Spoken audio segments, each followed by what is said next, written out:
Yeah. Morning, gentlemen. Afternoon for Mark. How are you? We're fine here in Stockholm. Summer came yesterday, and it's warm. You can wear shorts, which might be a good experience for some people watching me run around in shorts. But you get the breeze.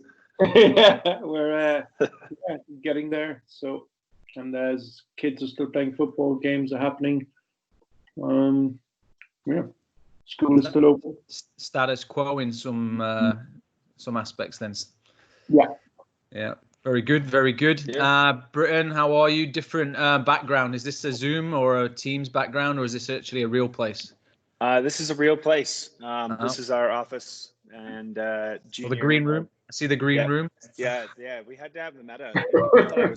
People thought I was crazy. I'm like, I want that wall green, and then we painted it, and I was like, oh crap. But it's dried now, and it actually looks pretty good. So put shamrocks on it and things. And Irish flag. A picture of Mark's face. I was thinking of a club motto, MetaSport, where everybody's Irish.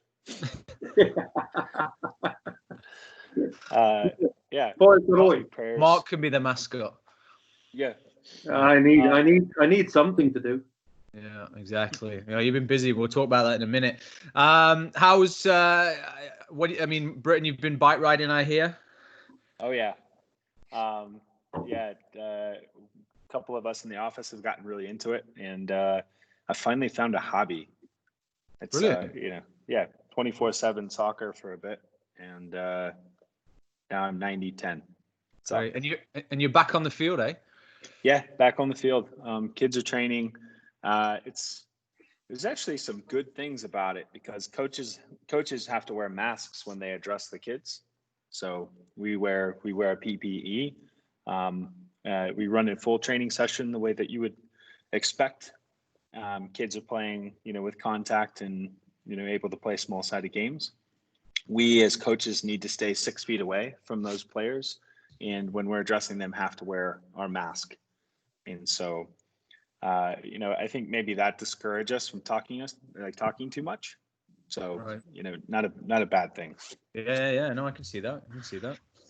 Well, we're, for anyone listening in Canada, we have a meeting with our governing body, Soccer Nova Scotia, at 1:00 today to discuss return to play protocol. We're going to be a lot slower than obviously yourselves. So I'll update you guys next week on where we're at with that.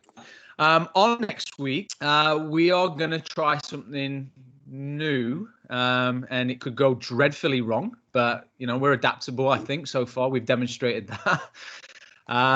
So we're going to have a live show, and really just offer the opportunity for people that have got questions, because I know a lot of people have reached out. I mean, we're on the 10th or 11th episode now. So we'll just do a little synopsis of some of the topics and the conversations that we've had with other people in our communities. And then really we'll kind of that will start to take us down to, allowing people to ask us questions next week and even join us on the call. So we'll give that information right at the end. How does that feel, gents? Nice, good idea. Good. Okay, so let's start off with then just some of the feedback that we've received. Who would like to start? Go on, Britton. You do it. So I've been sharing, and it's actually taking people a little bit of time to get on, to watch, but getting a few comments, and I think it's been pretty eye-opening for coaches, and they've not previously thought of themselves as, the designer of environments. And, that's gone into, we've gone into discussion about the way that we design if our intent is bi-directional learning. So if we go into a training session, you're designing the training session to gather insight from players. It's just a different mindset. And so people are, I guess, challenged with this new idea. And, our intent being bi-directional learning versus, imparting, solutions from something we read or some book. So we're kind of, cooperating with the group or cooperating with the players, to try to form solutions, for better learning. And I don't think many coaches approach the training session with the intent of learning. It's more, imparting their own ideas with the intent of teaching. So that's been really good feedback from us. And that's I mean, I've had the same questions as well, Britton, around, obviously a lot of the theory that we're talking about. Obviously we've had a lot of people who are, we'd consider, leaders in the fields, and how to make sense of some of the things that they're talking about.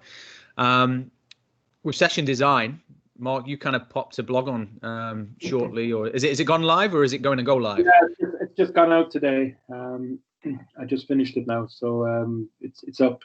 Yeah, and I touched on this because I know we had some chat yesterday about it, and I know Britton kind of mentioned that this was a kind of a common theme. I think it's a good stance to take. Again, where we're back to the language again, as Britton pointed out, teaching and learning. That because of probably the social cultural constraints in the USA, I guess, with the idea of coach is king, and fountain of knowledge, and you've got the Hollywood coach of Al Pacino's 1 minute, just 1 second or 1 minute halftime, whatever they're called. That's kind of probably an image of a coach, and it's quite a universal image, and it's of a coach really. This is quite common around the world. So moving the idea from being a teacher to just facilitating learning is probably a much needed mind shift, or a much needed way to view the world slightly differently. So it's, as I said, it's when Jason got me first involved working with the Canadian FA to build the children's license. We tried to build all the conversations not around, instead of saying teaching, which was a common word in the old curriculum, that we spoke about learning. And that kind of changed a lot, the very nature of the conversation. We say that, that language precedes culture. So taking the idea of having coaches looking at themselves as a designer, but also then understanding that both them and the players are the architects of the learning experiences, is quite important. Because as you touched on there, Britton, it's you were beginning to touch on it, was that a good design, in a good design, the first feedback will come directly to the players, and it's from their interactions, how they behave, is what you coach around, or what that kind of determines your interventions. So if you're going in very quickly and too often with very explicit instructions, then maybe you should start looking at your design and start wondering, okay, what is this? So what I did in the blog is I gave some kind of just very simple ideas that I use with parent coaches at AIK. One of them was, when you got your design, and can you look at it from critique it or evaluate it from the point of view of, like, I put up a diagram there. Does it have a goal? Is there an opponent? Is there direction? And is there a consequence? Meaning that if one person or team loses the ball, then there's a consequence. The opponent may score. And then is everybody active? So are not, instead of queues or long waiting times, etc. So that's kind of just a very simple guideline, but it also captures principles of nonlinear pedagogy, which they're on the blog as well, so you can go in and read that. But again, I think that the positioning coach as a designer shifts the idea away from these classical theme-based sessions where basically you have the answer and that we're working on passing. But for me, a lot of times to work on passing, there has to be the affordance to dribble as well. Otherwise, there's no decision.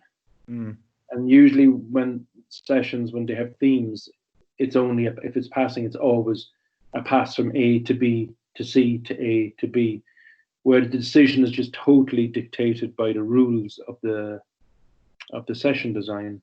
So they're just some things to think about. Well, let's go a little bit further, Mark, with this. First of all, a lot of these concepts, and I know you've read it, Mark. I don't know, Britton, if you've had a chance.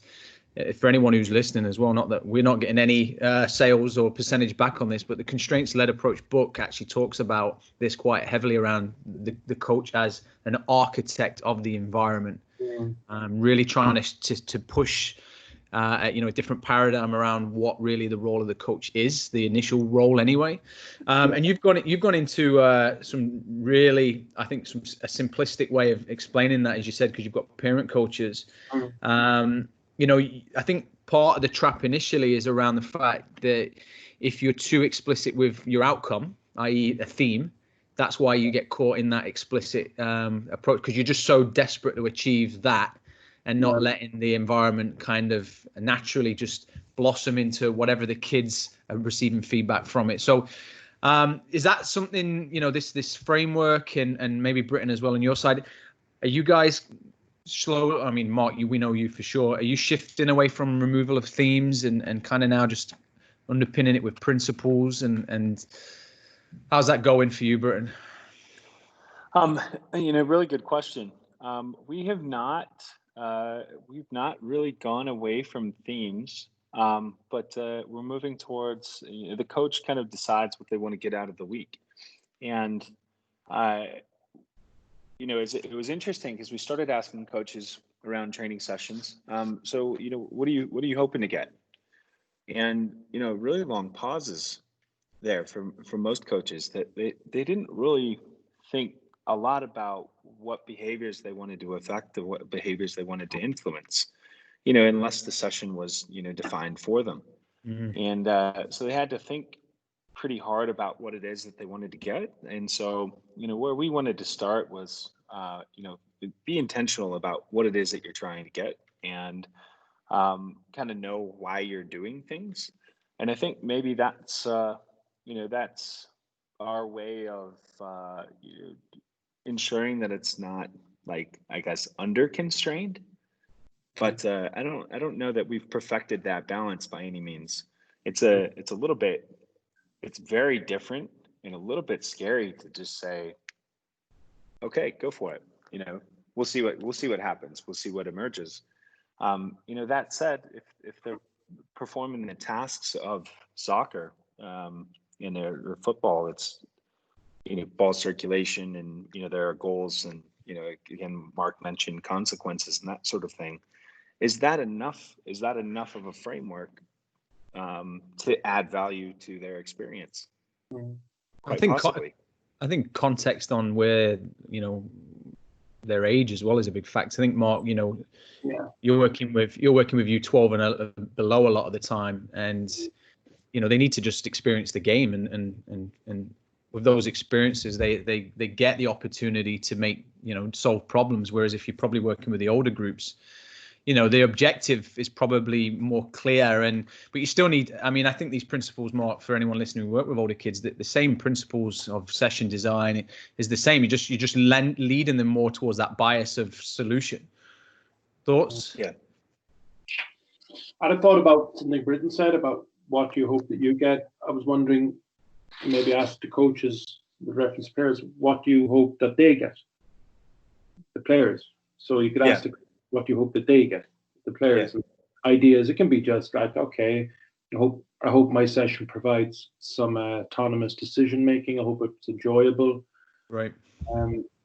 Maybe I was reviewing, I think we need to learn to play around or over or through more. We need to identify those possibilities. So I'm hoping they get this out of this session. Yeah, I had this discussion with another coach last night, and I was kind of explaining to him, okay, so we've got our environmental constraints, and each of those players has personal constraints, and the game has task constraints. It's rules, and what it is that we're trying to do and how we score. So I asked them how, or if you could influence or affect any personal constraints for this group, what would it be?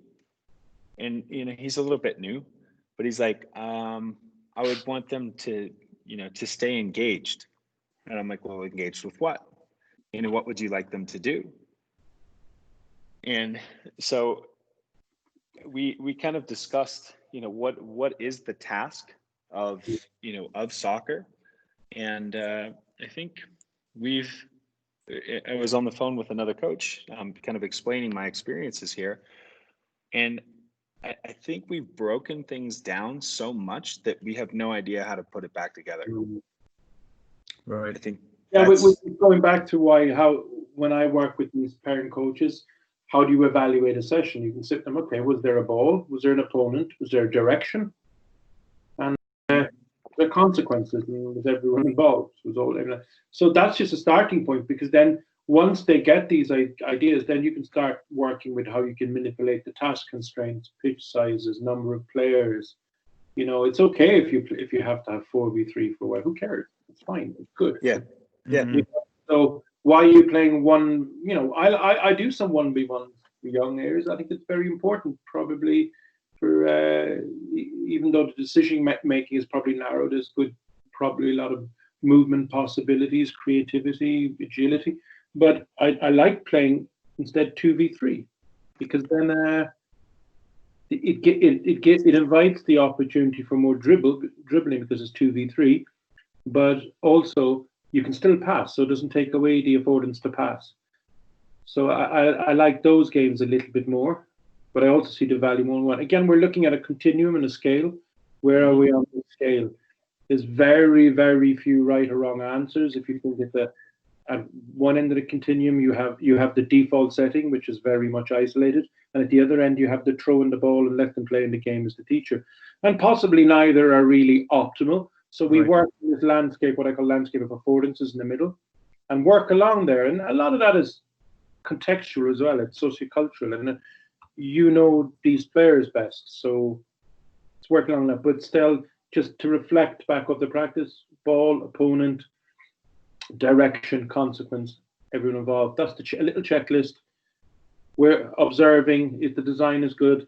Are the players acting on representative information? Where do I need to push this? Yeah, I think that's really good, Mark. Because to Britton's point, we're struggling to fix it, and I think as a society we swing on a pendulum, don't we, from one extreme to the other? And I think that's why a lot of people have been starting to tune into this, because there is an interest of trying to find, not that there's a sweet spot, but that middle balance area, and that's really what we're talking about. There is no absolutes here, because it's all contextual. It's all based on whoever you're working with, both from a player and a coach standpoint. So that's really, really good stuff. On your session designs, you've got some examples here, Mark. I just wondered if you could maybe go into a little bit just on, because this came from you and Dennis's presentation. We did a presentation for MSA Ireland, Movement for Acquisition Ireland, a really, really good organisation that are really pushing boundaries in Ireland and the UK. And we did a 25-minute presentation and a 25-minute Q&A, and it's really a lot of fun, just presenting the AIK's decision to remove its early selection policy in 2017, the building of the research and development department, how we're investigating our own environment, how we're, we instead of a lot of people take, I quote Jan Veerbeek from one of our podcasts. The problem is when you copy a Dutch model or a Dutch way in another country, it will not work. Our infrastructure is so unique, for example. So that's a very valuable quote, because it's often if some country wins a tournament that does well in the tournament, there's a book or a DVD, or we have to do this is the right way. But really, we need to look into the sociocultural historical constraints of where the present players in that team that has led to emerged from, etc. There's so many complex factors involved. So that's why we look into our own environment, our own culture Swedish football included, and what does it say? What's it telling us? What's happening? And we work from there. And that's where we build our player development ideas and strategies around that. But in this session here, I'm trying to contextualize it to give it kind of insight to that in Sweden, a lot of the football pitch is rarely privately owned. They are municipal owned, local government. And Stockholm being a big capital city, like many, has very limited football pitches, limited space, limited times, etc. So what we do is we often might have, say, 8-year-olds and 9-year-olds. We might have between 6, 7, 8, 9 teams training on a full 11-a-side pitch. Each of these pitches is probably only 4 5-a-side or 4 7-a-side goals. They're the 5-a-side and the 7-a-side goals. They're actually double-sided goals, so it's the same goal. You just turn it around. One's a 5-a-side, one's a 7-a-side. So then we have limited environment constraints. That's the environment is kind of constraining what the coaches can do. So I took it from a very basic. Here you just got a few cones, you got some footballs, you got some vests if you want to use them. What can we do? And here's your limited space. So I put up two very, very simple sessions. One that places and shines a light, places emphasis on dribbling without removing the possibility, the affordance to pass. And the other one, then very similar design, but just manipulating the player numbers. You emphasize passing without removing the affordance to dribble. So just two very, very simple sessions that I guess anyone can do, because I'm quite sure around the world this is a common issue, constrained by the environment. Yeah, go ahead, Britton. Oh, I was just going to say, in our environment, we're quite limited in fields. We've got big surfaces of grass. The grass tends to be quite long, and you very rarely have lines or goals. And so, our trainings are going to look different than people that are even just 10 miles up the road. Mm-hmm. Yeah. No, and I mean, I'm looking at it right now. In fact, you know what? Why don't I share it with, if people are watching this on YouTube? 1 second. So it's a 2v2 game. The link in the show notes, as they say in the business. There we are. So it's a 2v2 game. Obviously, talking about the constraints that you don't have space. How many of these would you have, Mark, in a given session with AIK, with the number of players? So it depends. Like last night, actually, my son, he's 8, and he plays with the local team, and their coaches were ill. So I took a session, and I did this 2v2, but we had a 5-a-side pitch. We had 16 kids, extremely limited space. So what I did is I had instead a 2v2. So you'd have 8 players there. So they just rotated. So every game lasted 10, 15 seconds, and it just bam, bam, bam, quick rotations. But it worked well. But because of the limited pitch size, I had to half a 5-a-side pitch. I had to adjust, but the waiting time, etc., wasn't too long. But otherwise, I'd have set up more. So you can have on a quarter of an 11-a-side pitch a load of these. They don't have to, and you decide yourself how big these need be. Maybe some players you need to educate their attention to exploiting space more, so you just make it a little bit bigger.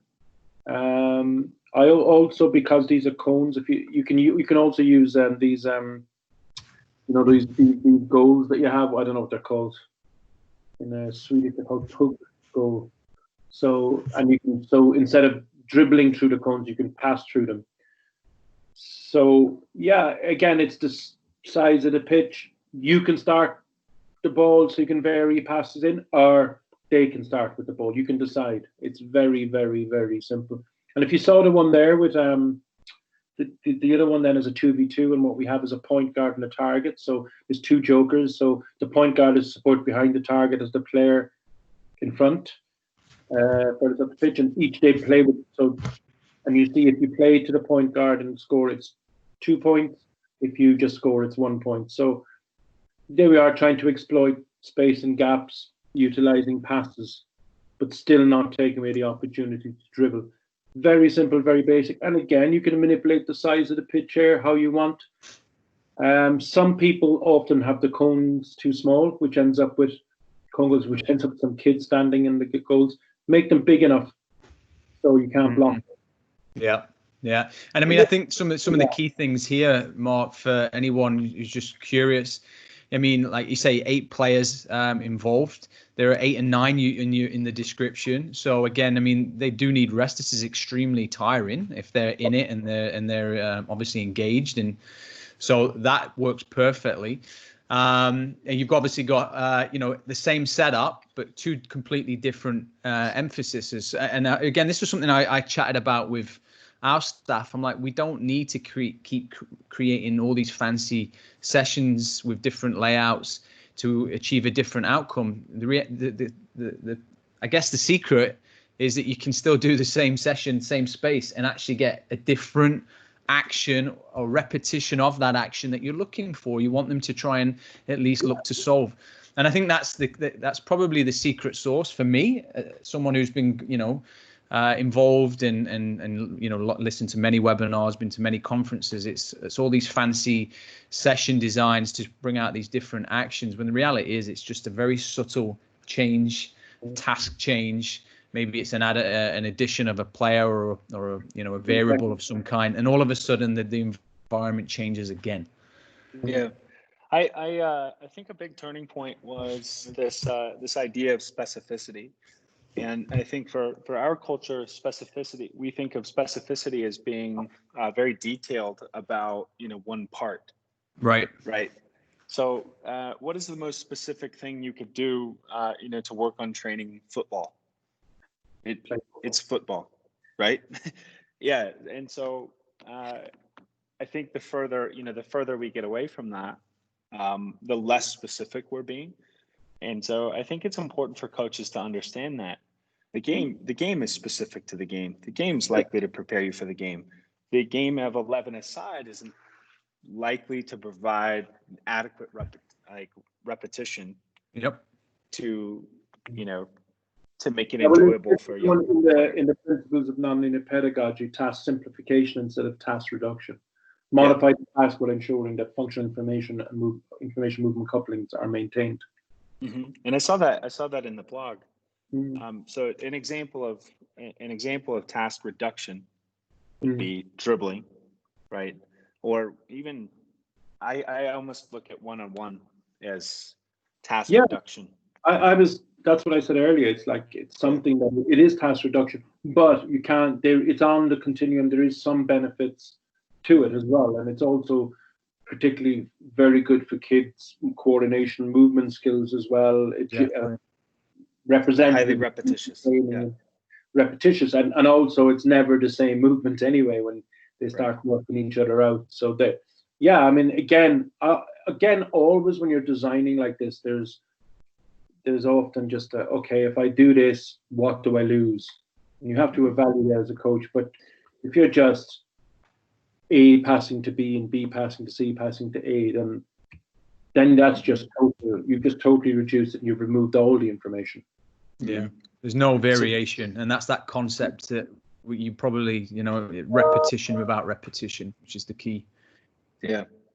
Very good. I mean, and this blog, there's video links as well, right, Mark, on this for people that might want to. Yeah, I just put a video link. And what's really nice is it's parent coaches themselves film these. Brilliant.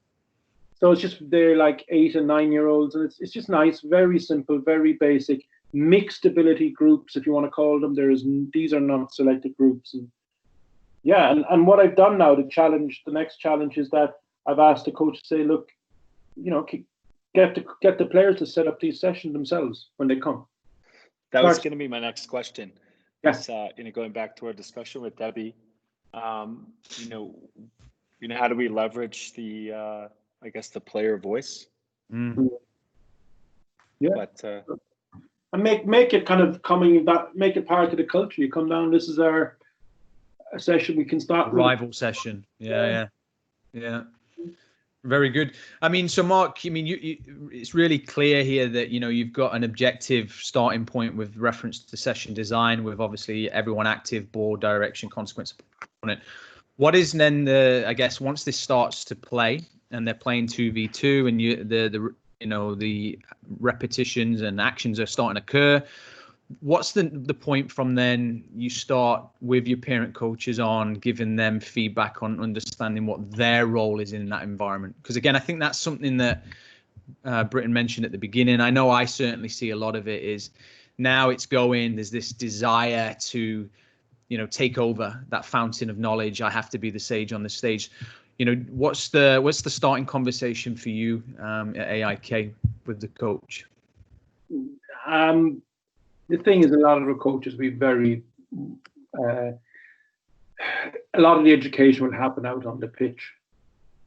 So sometimes it might be a very simple conversation. You can watch what they do, and you start where people are at, not where you want. That's right.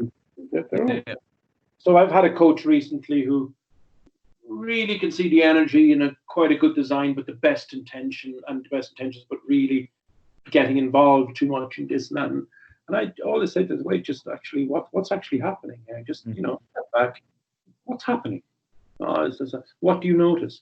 It's really good. But then also I helped an ex La Liga and Serie A player who plays now the IK finish his UAV licensee to do some youth coaching, and I actually set up these sessions, and I got the kids in, and I said the kids set it up themselves. It was really good. They were 10 because they've been used to these sessions from working at the club, being the club for 2 years, and I just said to the coach, I said, okay, and this is an experienced player. But, don't coach what you want. Coach from what you see, not what you want to see. And he just stops and he's watching them. Then after 10 minutes, he comes over and he calls him and says, "This is really hard." Right. Because he's got so much knowledge and understanding, and this is a great player and a really good coach. I say it's not about the knowledge you have; it's about the knowledge they have and how you can start pushing that, because it's how they see things and experience the situation completely different from how you do.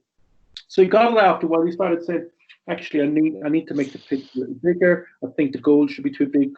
And he was the one who said the goals are too big because they're standing in front of them. So it's kind of encouraging those sort of interactions over time. And you can do this with parent coaches. What's happening here? What do you think that's happening here? And I one of my favorite ones is actually if they're playing a 4v4 game with goals. I really like this. You should try this. Is get the teams after a few minutes to go into the huddle, discuss what they want to do, discuss how we need to beat the opposition, how we need to stop them from scoring. But don't ask them, and get them to play and wait a while and see if you can figure out what they're supposed to do. Yeah. So, I mean, again, you've identified it is hard. And I think that's part of the reason why people panic and jump in and take over so they can control it again, because you've lost control in essence by letting this happen. Is there a set of framework or a set of questions? Like, for example, that one's really good. What do you see?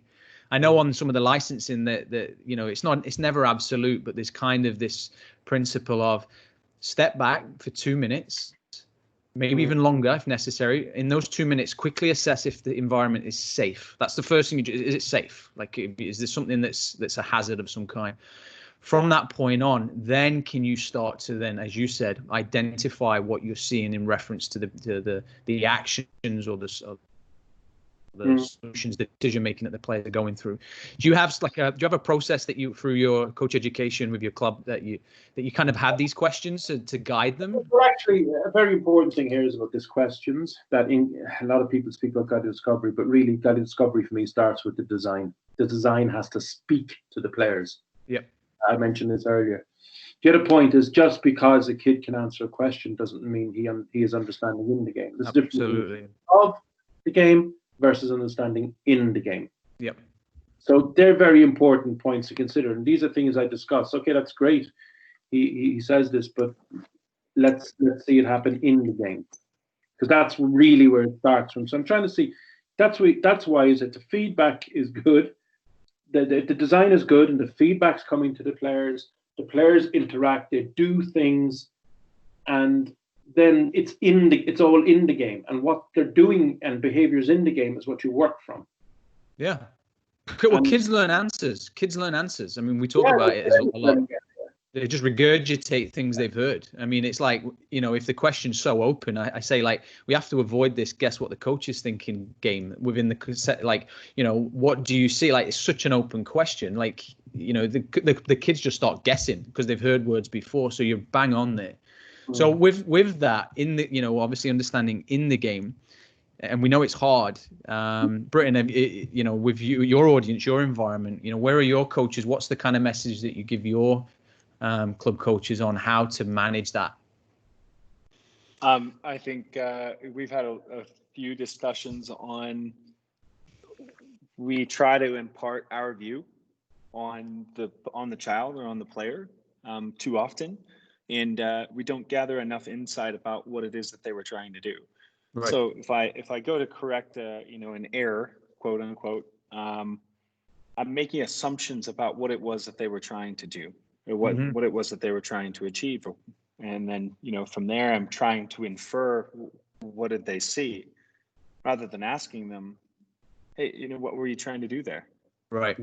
And then I get an idea of what they see and kind of maybe what cues they picked up on, and that can inform my interaction much better than me spotting error.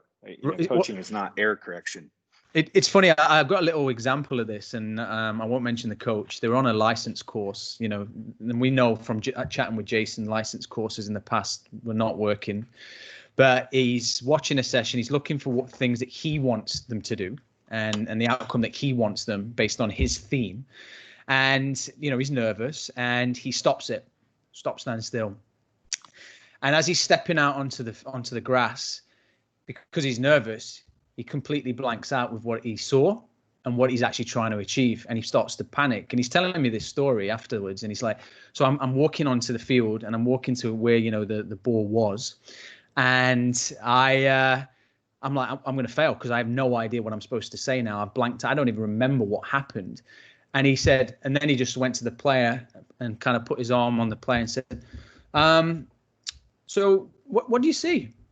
And then from that point, and the cues and the dialogue and the interaction with the player, he managed actually to probably do a much more effective, intervention, and got out of there scathe-free. It actually passed his license, whether that means anything or not. But from that point on, he said that was the moment. It wasn't actually about what I was trying to do. It was actually trying to connect with them and get their perspective. Because whatever, as Mark said, it's what their understanding in the game is. And if they don't have that understanding in the game, it doesn't matter what I bring in. I have to see what they see. And it was a big moment for him as a coach. But he actually found that approach. He stumbled on it because he froze. There's a couple of examples in a book called Humble Inquiry. Have you guys heard of this book? No. I'll have to vet it against the Richard Bailey criteria of pseudoscience, but they talk about. I'll have Richard read it, but they talk about asking versus telling. When you tell somebody, you're like assuming that they don't know already. Right. And if you're told something that how do you feel about that? For me, it's kind of infuriating. Yeah, but I guess it's a thin line between asking somebody to do something and telling them what to do, how to do it. Asking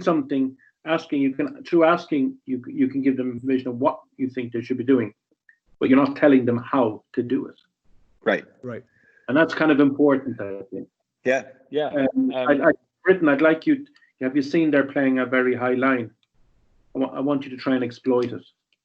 Yeah. Telling you how to do it. Yeah. But maybe I already know you've got a really good 30-meter pass. You're really accurate in hitting centre forwards and that. Yeah. So I kind of, cheat a bit, but I'm not telling you how. Right. Right. But you're you need to be careful about instructions. I think instructions are very, very useful. They're useful in that you're guiding their attention, right? Exactly. Yeah. You can. Sure. Yeah. Instructions should be guiding an external focus of attention rather than internal. Yeah.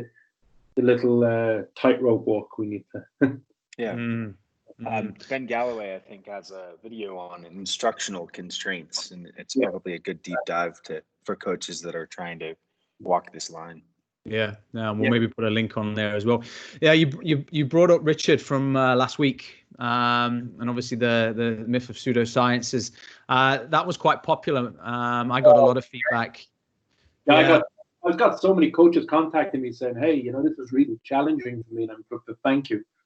So it's really, really good. It's good to see that people are actually reflecting over ideas of learning styles and DISC personality tests and things. I think it's very beneficial because you can't blame people for for buying into this, believing this, because it's everywhere. This personality tests are being used in multi-corporations, so people just assume, oh, they do it, so it must be correct or right.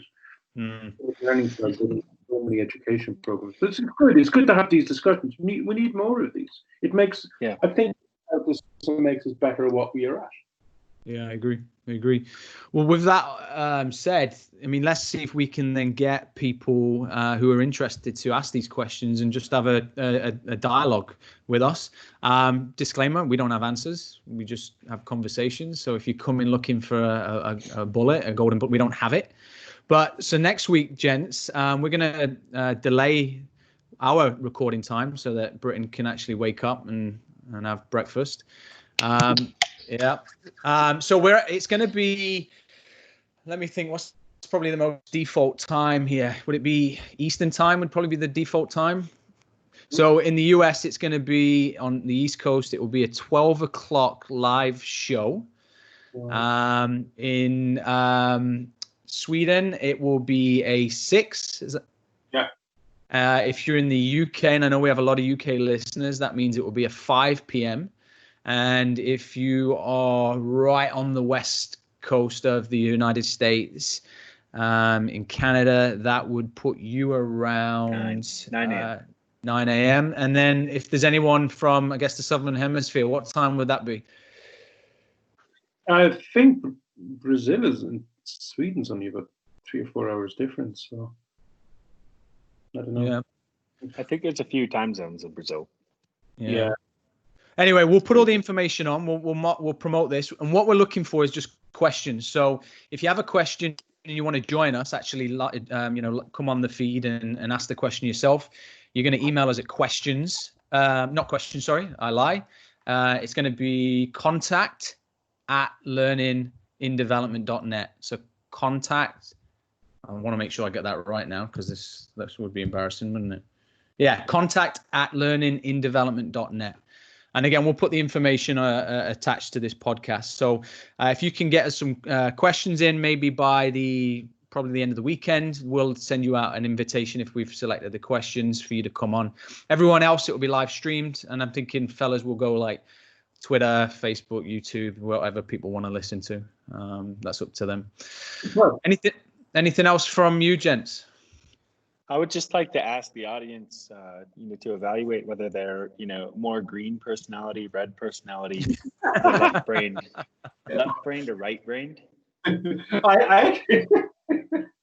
I actually had a thought just when we were discussing earlier. It's like that somebody's asking me, how long have we been in this kind of Corona thing? And I'm counting Corona by the amount of podcasts we've done. So I will forever be connecting COVID-19 to the amount of learning and development podcasts, because it's basically one every week. So it's been around for about, directly in our lives for about 11 weeks, I guess.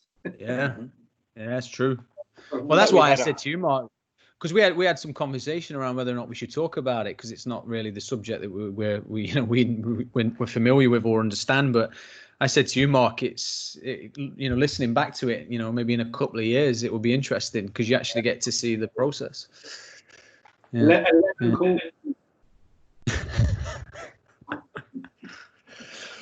Well, gents, I think this podcast for many will be quite useful. I know a lot of people are trying to, are asking questions, finding their way. Obviously, a lot of people are desperate to get on the field and practice some of these things. So really appreciate your insight. The blog, Mark, we love it. Keep it coming.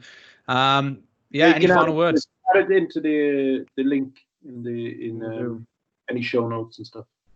Will do. Anything else, Brian? No, thanks, guys. It's been good. All right, we'll let you go on a bike ride, Britain. Going now. Ciao. All right, gents. Right.